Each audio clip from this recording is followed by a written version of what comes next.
경찰의 대응이 미흡했다는 비판이 나오곤 있습니다만 직접적인 사고 원인을 밝히는 문제는 좀 더 미묘합니다. 이런 일의 경우 누군가를 특정해서 책임을 물을 수 있는 것인지 궁금해하는 분들도 많죠. 자세히 따져보겠습니다. 자, 홍영 기자.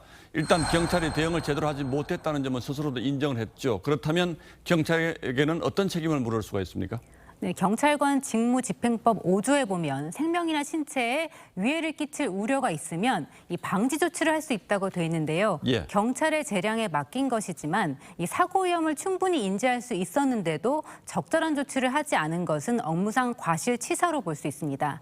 한 법조계 관계자는 이 주최 측이 없지만 국가는 치안 수요가 발생하면 계획을 세우고 관리해야 하는 책임이 있다면서 경찰의 투입과 배치 권한이 있는 경찰 지휘부 모두 수사 대상이라고 말했습니다.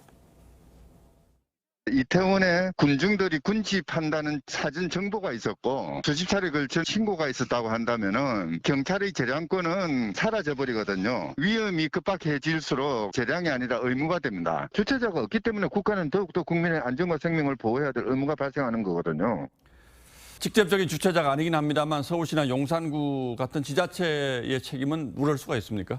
네, 지자체장이 처벌된 대표적인 사례가 있습니다. 11명이 숨졌던 2005년 경북 상주 콘서트장 압사 사고 때는 당시 상주시장이 업무상 과실치사 혐의로 처벌받았습니다. 예. 이 서울시나 용산구청도 재난안전법의 법 위반으로 업무상 과실치사를 적용할 수 있습니다.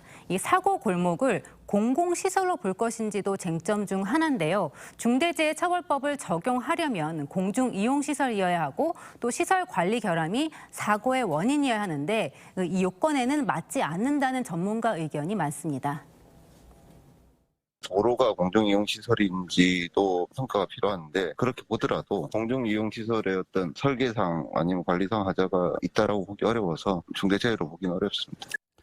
만약에 경찰이나 서울시 또는 용산구의 책임이 있다고 한다면 유족들은 그에 상응하는 배상을 받을 수는 있습니까? 네, 2011년 우면산 산사태 때 서초구청과 경찰의 책임이 인정돼서 이 피해자에게 4억 8천만 원씩 배상하라는 대법원의 판결이 있었습니다. 이 위험이 예견된 곳에서 적절한 안전조치를 세우지 않아 공무원이 할 일을 하지 않았다는 겁니다. 이 재난안전법에 보면 국가와 지자체가 각종 사고를 예방하기 위해 노력해야 하고 무엇보다 이 헌법 34조에는 국가가 재해 위험으로부터 국민을 보호해야 한다고 명시돼 있습니다. 자, 그렇다면 직접적인 사고 원인에 대한 책임을 물어야 한다 이런 의견도 적지 않은데 예를 들어서 인파를 뒤에서 민 사람이 특정이 된다면 처벌할 수 있습니까?